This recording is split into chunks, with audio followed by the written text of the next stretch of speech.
Good morning friends. இன்றைக்கி Friday. இன்றைக்கி ஸ்கூலுக்கு வந்து வெஜிடபிள் பிரியாணி செஞ்சு கொடுக்கலான்னு இருக்கேன். வெஜிடபிள் பிரியாணி எப்படி செய்யலான்றதை பார்க்கலாம். குக்கர் வச்சுருக்கேன். இந்த பக்கம் காலிஃப்ளவர் ஃப்ரை செய்ய காலிஃப்ளவரில் உப்பு மஞ்சத்தூள் போட்டு வேக வச்சுருக்கேன்.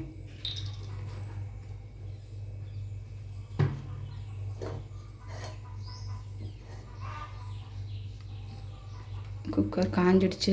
எண்ணெய் ஊற்றிக்கலாம்.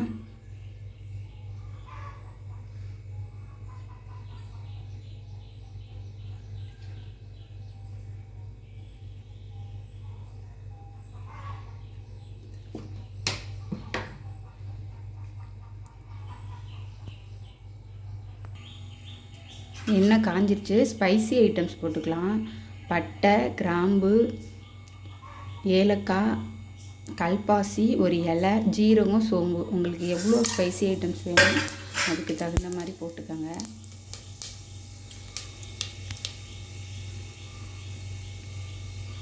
நல்லா பொரியட்டும். நல்லா பொரிஞ்சிருச்சு. பெரிய வெங்காயம் ஒரு 2 எடுத்திருக்கேன். 2 பச்சை மிளகா உங்களுக்கு தேவையான அளவு போட்டுக்கோங்க. நல்லா கோல்டன் கலரில் வதங்கணும். பிரியாணிக்கு வெங்காயம் கோல்டன் கலரில் வதங்கினா நல்லாயிருக்கும்.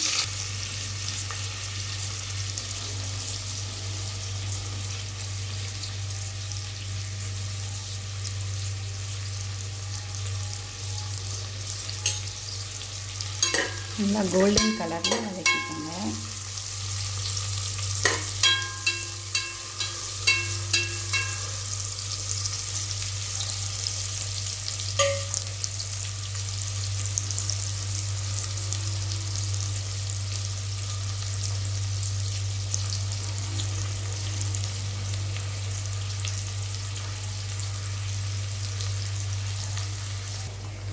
நல்லா கோல்டன் கலராக மாறிடுச்சு.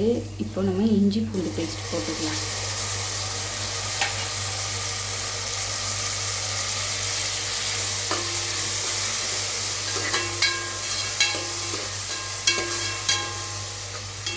இது கொஞ்சம் பச்சை வாடை போகிற அளவுக்கு நம்ம வதக்கணும்.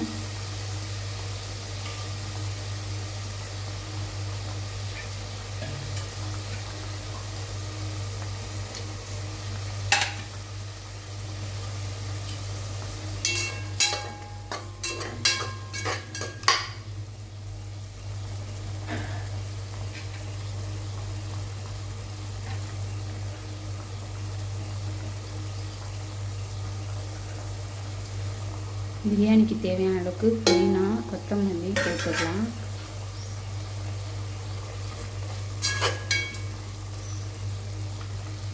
ரெண்டும் நல்லா வதங்கட்டும். கொஞ்சம் எண்ணெய் பிரிஞ்ச வர அளவுக்கு வதங்கட்டும். நல்லா எண்ணெய் பிரிஞ்சு வந்துடுச்சு. அதுக்கப்புறம் நம்ம வந்து டொமேட்டோ போட்டுக்கலாம்.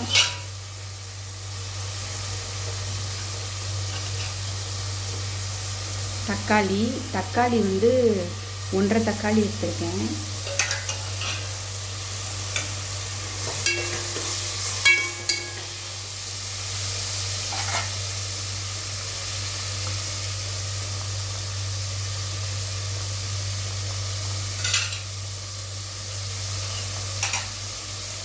தக்காளி வதங்குறதுக்கு கல் உப்பு சேர்த்துக்கலாம். உப்பு சேர்த்தா சீக்கிரம் வதங்கிடும். தக்காளி நல்லா வதங்கிடுச்சு. உங்களுக்கு என்னென்ன வெஜிடபிள்ஸ் தேவையோ சேர்த்துக்கலாம். நான் கேரட்டும் பீன்ஸும் சேர்த்துருக்கேன். உருளைக்கிழங்கு, காலிஃப்ளவர், உங்களுக்கு என்ன வெஜிடபிள் பிடிக்குதோ எந்த வெஜிடபிள் வேணாலும் நீங்கள் சேர்த்துக்கலாம். நான் வந்து பீன்ஸும் கேரட்டும் சேர்த்துருக்கேன். இது நல்லா வதங்கட்டும்.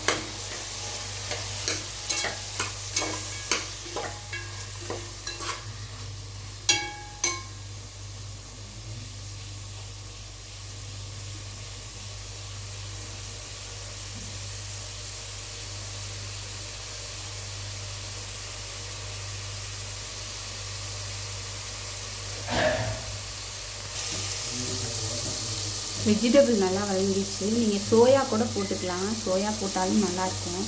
என் பையனுக்கு கேரட் பீன்ஸ் தான் பிடிக்கும், அதனால சரி கேரட் பீன்ஸ் போட்டு வெஜிடபிள் சாதம் செய்கிறேன். உங்களுக்கு என்ன பிடிக்குமோ வெஜிடபிள்ஸ் எல்லா வெஜிடபிள்ஸும் நீங்கள் சேர்த்துக்கலாம். அடுத்து உப்பு, மிளகாத்தூள், மஞ்சள்தூள், கொஞ்சம் கரம் மசாலா போட்டுருக்கேன், சேர்த்துக்கலாம். நான் பிரியாணி மசாலாலாம் சேர்க்க மாட்டேன், கரம் மசாலா நானே அரைச்சிடுவேன், அதே நான் கொஞ்சம் சேர்த்துக்குவேன். ரொம்பவும் சேர்க்க மாட்டேன், ஏன்னா குழந்தைக்கு கொடுக்குறதுனால நெஞ்சுதுக எரிச்சலாக இருக்கும் அப்படின்றதுக்காண்டி கொஞ்சமாக தான் நான் கரம் மசாலா சேர்த்துருக்கேன். இது குழம்பு தூள், நாங்களே தயாரிக்கிறது. மசாலா போட்டு எண்ணெய் பிரிஞ்சு வந்துடுச்சு. இப்போது நம்ம தண்ணி ஊற்றிக்கலாம். ஒரு 20 நிமிஷத்துக்கு முன்னாடி நான் பாஸ்மதி அரிசி எடுத்து ஊற வச்சுருக்கேன். இந்த டம்ளரில் 2 டம்ளர் எடுத்திருக்கேன் பாஸ்மதி அரிசி. அப்போது 2.5 டம்ளர் தண்ணி ஊற்றுவேன். சில பேர் ஒரு டம்ளருக்கு 2 டம்ளர்னு ஊற்றுவாங்க, நான் 1 டம்ளருக்கு 1.25 டம்ளர்னு ஊற்றுவேன். அப்போ கொஞ்சம் உதிரியாக வரும், இல்லைன்னா கொஞ்சம் குழஞ்ச மாதிரி இருக்கும். அதனால் நான் 1 டம்ளருக்கு 1.25 டம்ளர் தண்ணி ஊற்றுவேன். தண்ணி ஊற்றிக்கலாம். நல்லா கொதித்ததுக்கப்புறம் நம்ம அரிசியை போட்டுக்கலாம். அரிசியில் இருக்க தண்ணியை நல்லா இருத்துறணும். எக்ஸ்ட்ரா தண்ணி இல்லாமல் அரிசியில் ஃபுல்லாக இருக்க தண்ணியை ஃபுல்லாக எடுத்துட்டு நம்ம நல்லா கொதி வந்தோன்னே இதில் அரிசியை சேர்த்துக்கலாம்.